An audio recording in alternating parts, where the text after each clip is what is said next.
Hello दोस्तों, स्वागत है आप सबका एक बार फिर से आपके अपने YouTube चैनल एक्सीलेंस एकेडमी में। तो फ्रेंड्स, जैसे कि आप सबको पता है कि हमने अपने पिछले वीडियो में यहाँ पर क्रिया के बारे में जाना था। आज उसमें जो है कुछ क्रिया के जो है अन्य टाइप रह गए थे, यानी अन्य प्रकार रह गए थे। कुछ और जो है क्रिया के भेद होते हैं, वो मैं आप लोगों को बताऊंगा। तो ये तो आपको पता ही होगा कि क्रिया क्या होता है, यानी कि शब्द के जिस रूप से किसी कार्य के होने या करने का बोध होता है उसे क्रिया कहते हैं। तो आज हम जो है क्रिया के अन्य भेद जानेंगे। तो सबसे पहले आप इसमें लिखेंगे कि क्रिया के अन्य प्रकार, यानी कि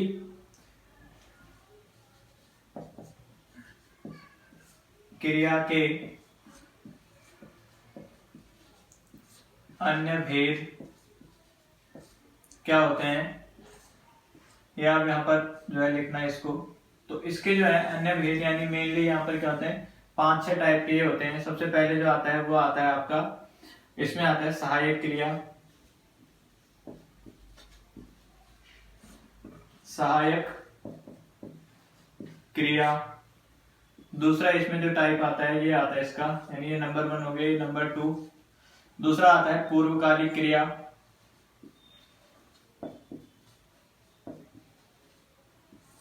पूर्वकालिक क्रिया।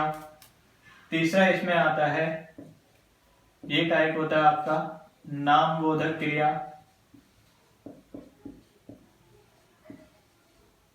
नामबोधक क्रिया। चौथा इसका टाइप जो आता है वो होता है इसमें, इसको बोलते हैं द्विकर्मक क्रिया। द्विकर्मक क्रिया। इसको 4th नंबर हम देते हैं। नेक्स्ट यहां पर होता है, ये होता है 5वां, जिसको बोला जाता है संयुक्त क्रिया। संयुक्त क्रिया, ठीक है। और एक यहां पर अन्य टाइप होता है, यानी नंबर 6 होता है यहां पर, इसको बोला जाता है क्रियार्थक। क्रियार्थक संज्ञा, ठीक है। तो अकर्मक और सकर्मक क्रिया के बाद जो है यहाँ पर क्रिया के अन्य भेद होते हैं, जिसमें आपका पहला आता है सहायक क्रिया, उसके बाद आता है दूसरा पूर्वकालिक क्रिया, फिर तीसरा टाइप आता है नामबोधक क्रिया, चौथा आता है द्विकर्मक क्रिया, और 5वां आता है संयुक्त क्रिया, और लास्ट वन यानी छठा जो आता है उसको बोला जाता है क्रियार्थक संज्ञा, ठीक है। तो ये कितने टाइप के होते हैं, क्रिया के कितने भेद होते हैं अन्य, यानी कि 6 भेद होते हैं, ठीक है। कितने भेद होते हैं, 6 भेद जो है क्रिया के अन्य होते हैं। इसको आप याद रखेंगे। और साथ ही साथ जो है अब मैं आपको जो है यहाँ पर एक एक करके इनके बारे में डिफाइन करूंगा कि कैसे जो है यहाँ पर ये क्रिया के 6 भेद होते हैं और कैसे जो है इनका प्रयोग यहाँ पर वाक्य में होता है। तो आप सबसे पहले यहाँ पर जो है सहायक क्रिया के बारे में लिखना।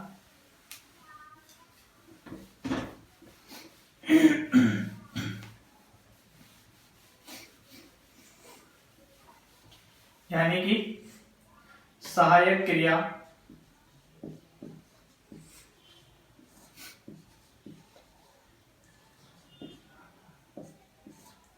सहायक क्रिया क्या होता है, यानी कि क्रिया के साथ जब कोई वाक्य में अन्य क्रियापद उसमें जो है या क्रिया जो है यूज होती है। यानी कि जैसे अगर मैं यहाँ पर उदाहरण यहाँ पर लिखूं तो आपको जो है आई होप कि क्लियर हो जाएगा काफी। जैसे मैं जा रहा हूं। अब देखिए जाना जो यानी जाना यानी जाना क्या हो गया, यहाँ पर मुख्य क्रिया हो गई, ठीक है। ये क्या हो गया, जाना, ये तो हो गई मुख्य क्रिया, इसको क्या बोलेंगे, मुख्य क्रिया। लेकिन यहां पर जो रहा हूं, ये रहा हूं वाला जो हो जाएगा, इतना जो आपका ये हो जाएगा रहा हूं, ये क्या हो जाएगा, सहायक क्रिया। इसको क्या बोलेंगे, सहायक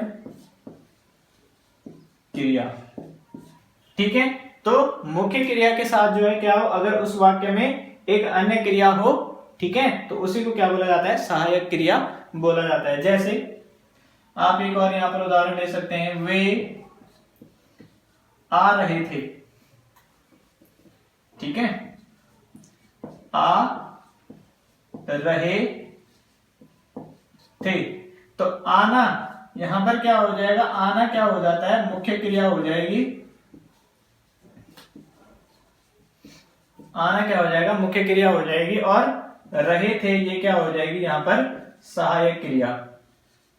इसको क्या बोलेंगे फिर, सहायक क्रिया। ठीक है, आई होप कि क्लियर अंडरस्टैंड हो गया होगा आपको। इसके बाद जो बात करते हैं हम, वो आती है आपकी दूसरी, जो मैंने आपको सेकंड टाइप लिखाया था, इसको बोला जाता है पूर्वकालिक क्रिया।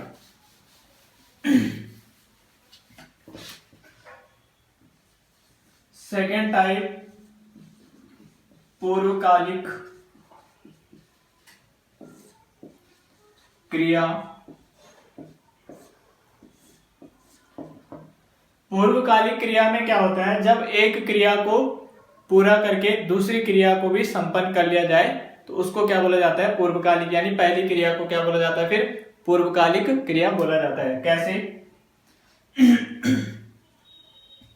यानी कि आप इसमें लिख देना इसको एक लाइन में डेफिनेशन, एक क्रिया संपन्न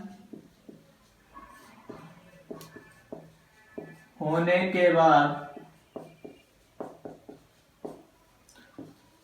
दूसरी क्रिया होने पर पहली क्रिया को पूर्वकालिक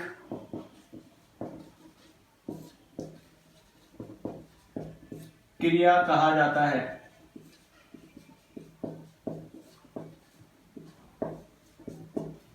ठीक है, जब एक क्रिया संपन्न होने के बाद दूसरी क्रिया होती है तो उसके बाद क्या होता है, उसे जो है पहले वाली क्रिया को जो है, पहली क्रिया को जो है क्या बोला जाता है, यानी पहली क्रिया को फिर क्या बोला जाता है, पूर्वकालिक क्रिया यहां पर बोला जाता है। जैसे कि उदाहरण के तौर पर अगर मैं आपको लिखाऊं तो आपको जो है बिल्कुल क्लियर हो जाएगा।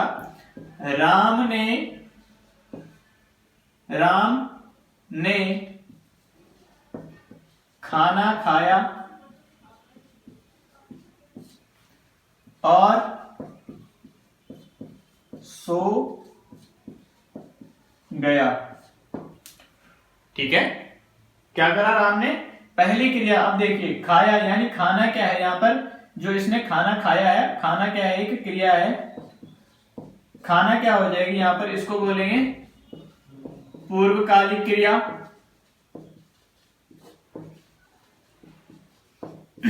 पूर्वकालिक क्रिया क्यों बोलेंगे, क्योंकि राम ने पहले खाना खाया और उसके बाद क्या हो गया, सो गया। यानी सोना भी क्या है, एक क्रिया है। ठीक है, तो जो राम ने खाना खाया उसके बाद ही तो सोया ना वो, तो यहां पर जो खाना हो गया वो क्या हो जाएगी, उसकी पूर्वकालिक क्रिया होगी। एक क्रिया संपन्न करी उसने और फिर दूसरी क्रिया जो है वो भी क्या कर दी, शुरू कर दी या फिर संपन्न कर दी। जैसे अगर इसको जो है दूसरा उदाहरण यहां पर लिखेंगे, अगर हम इसी के साथ अगर दूसरा उदाहरण यहां पर लिख लेंगे कि जैसे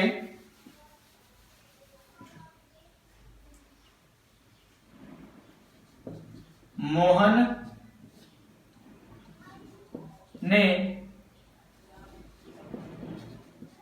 खाना खाकर गाना गाया। ठीक है, तो अब यहां पर भी देखेंगे आपकी जो उसने मोहन है उसने क्या किया, खाना तो खा लिया, ठीक है, एक क्रिया उसने संपन्न कर दी और दूसरी क्रिया क्या कर दिया यहां पर, शुरू कर दी, यानी गाना गाना क्या कर दिया, शुरू कर दिया। तो जो यहां पर जो पहली क्रिया है उसी को क्या बोला जाता है, फिर पूर्वकालिक क्रिया यहां पर बोला जाता है। ठीक है, तो इससे भी आपको समझ में आ गया होगा कि पूर्वकालिक क्रिया क्या होती है। इसी के साथ जो है अब हम यहाँ पर क्या करेंगे, तीसरा टाइप देखेंगे, जो मैंने आपको बताया था कि तीसरा टाइप होता है नामबोधक क्रिया। अब देखिए नामबोधक क्रिया किस प्रकार से होती है।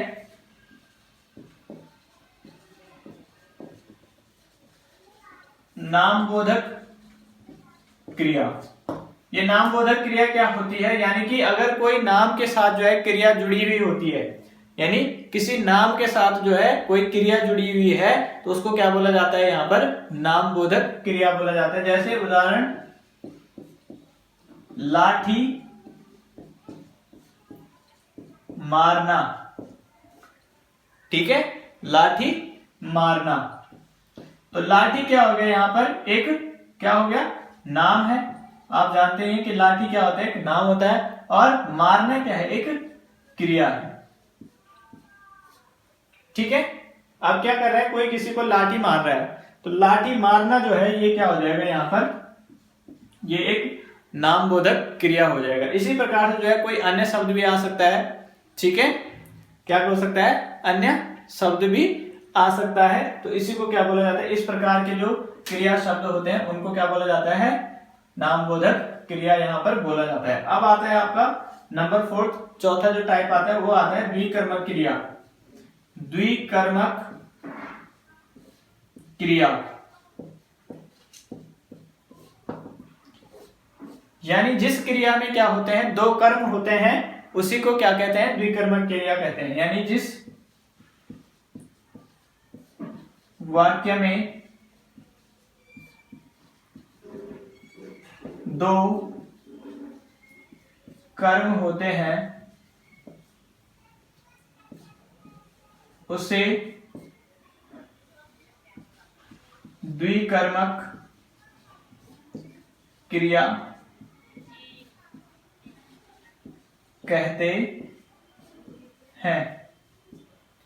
ठीक है, क्या होता है, जब जिस वाक्य में या जिस क्रिया में क्या होते हैं, दो कर्म होते हैं, यानी एक कर्ता जो होता है वो क्या करता है, यहां पर जो है दो कर्म होते हैं उसमें, उसी को क्या बोला जाता है, द्विकर्मक क्रिया बोला जाता है। यानी कि अब देखिए आप उदाहरण से जो है आपको काफी स्पष्ट हो जाएगा ये कि द्विकर्मक क्रिया क्या होता है। तो यहां पर आप लिखना, जैसे उदाहरण के तौर पर लिखना द्विकर्मक क्रिया का, अध्यापक ने छात्रों को हिंदी पढ़ाई।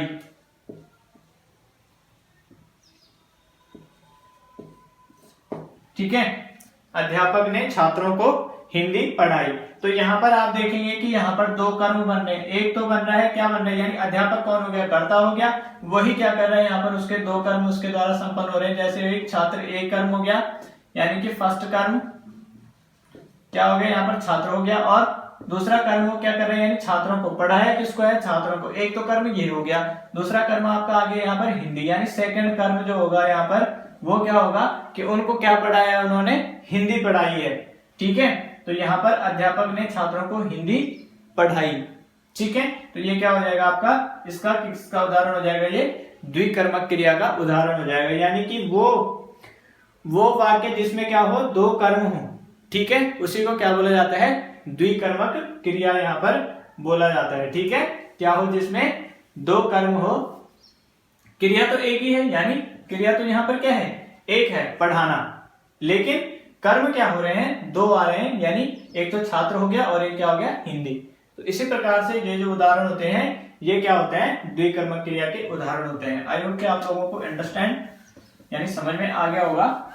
अब बात करते हैं हम नेक्स्ट किसकी, ये बात करेंगे हम जो आपका आता है संयुक्त क्रिया, नंबर 5वां,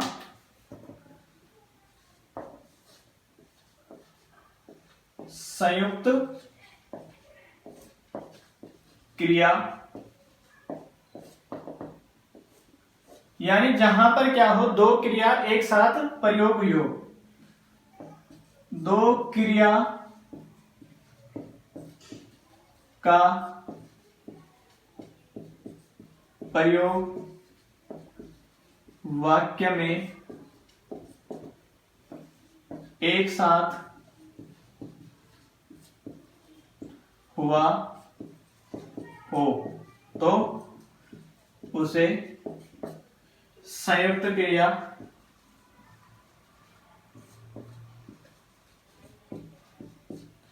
कहा जाता है।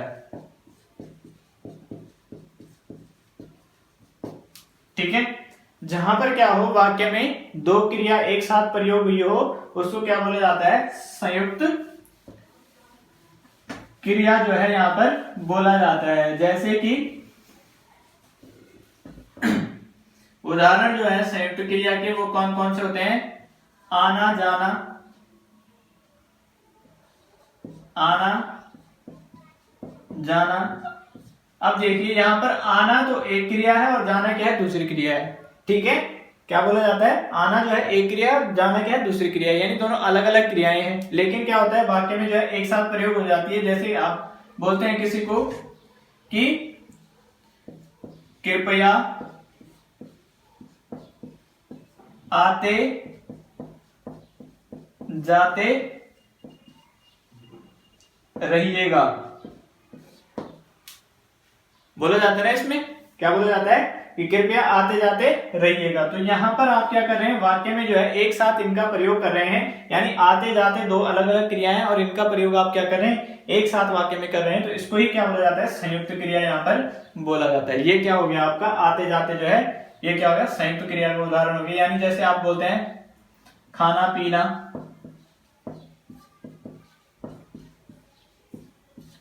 ठीक है। जैसे कई बार कई लोग अपने लिए बोल लेते हैं कि हम तो खाते पीते घर के लोग हैं, घर के लोग हैं।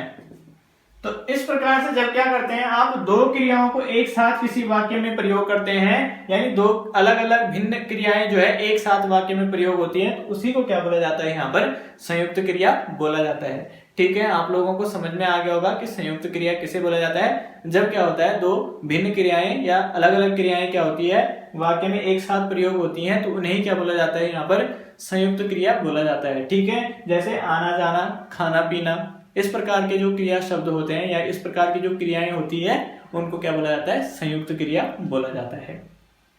ठीक है, अब यहां पर एक और यानी अंतिम यहां पर इसका यहां पर टाइप रह गया है, और उसको बोला जाता है संज्ञार्थक क्रिया।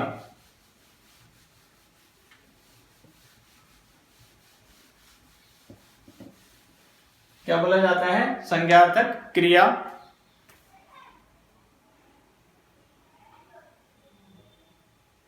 तो यहां पर अंतिम जो आपका टाइप था यानी नंबर 6, उसको बोला जाता है क्रियार्थक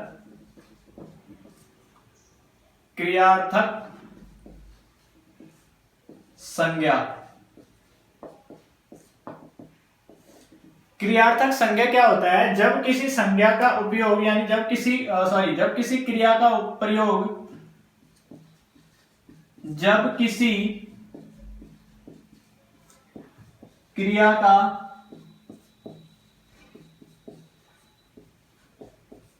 प्रयोग वाक्य में संज्ञा के रूप में होता है। ठीक है, जब किसी क्रिया का प्रयोग वाक्य में संज्ञा के रूप में होता है तो उसे क्रियार्थक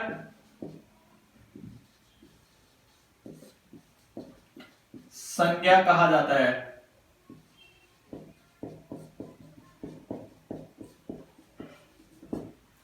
ठीक है, क्या कहा जाता है उसे, फिर क्रियार्थक संज्ञा कहा जाता है। जैसे देखिए उदाहरण से आप बिल्कुल यहां पर स्पष्ट समझ जाएंगे कि अगर मैंने कहा टहलना स्वास्थ्य के लिए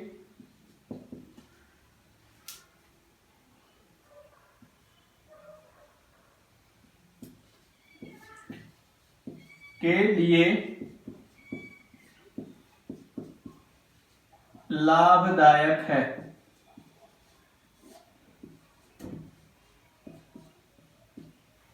ठीक है, मैंने क्या कहा कि टहलना जो है यहाँ पर क्या है, स्वास्थ्य के लिए लाभदायक है। अब देखिए टहलना क्या है, यानी टहलना क्या है, एक क्रिया है ना। टहलना क्या है, एक क्रिया है। लेकिन मैंने इसका जो प्रयोग है ये यहाँ पर किस रूप में किया है कि मैंने इसको क्या बना दिया, यहाँ पर संज्ञा बना दिया है। क्या बना दिया, इसको संज्ञा बना दिया है मैंने इसको यहाँ पर। तो इसलिए जो है ये जो टहलना क्रिया है इसको क्या बन गया है, ये आपका बन गया है यहाँ पर क्रियार्थक संज्ञा जो है अब ये यहाँ पर बन गया है। तो इस प्रकार से जो है जिन क्रिया शब्दों का प्रयोग जो है यहाँ पर संज्ञा के रूप में, यानी वाक्य में जो है संज्ञा के रूप में किया जाता है, उनको ही क्या बोला जाता है, क्रियार्थक संज्ञा बोला जाता है। ठीक है, क्या बोला जाता है, क्रियार्थक संज्ञा बोला जाता है। किस प्रकार से, जैसे यहाँ पर मैंने आपको लिखाया कि टहलना स्वास्थ्य के लिए लाभदायक है। अब जो ये टहलना क्रिया थी इसको हमने क्या करा, यहाँ पर संज्ञा के रूप में इसको प्रयोग कर दिया। तो इसी प्रकार से जो है इसको क्या बोला जाएगा, यहाँ पर इसको बोला जाएगा क्रियार्थक संज्ञा। इसी प्रकार से जैसे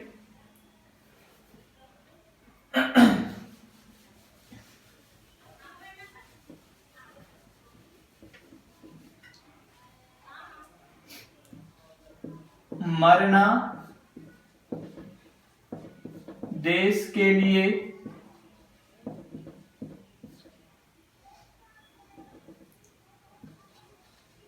भाग्यपूर्ण है।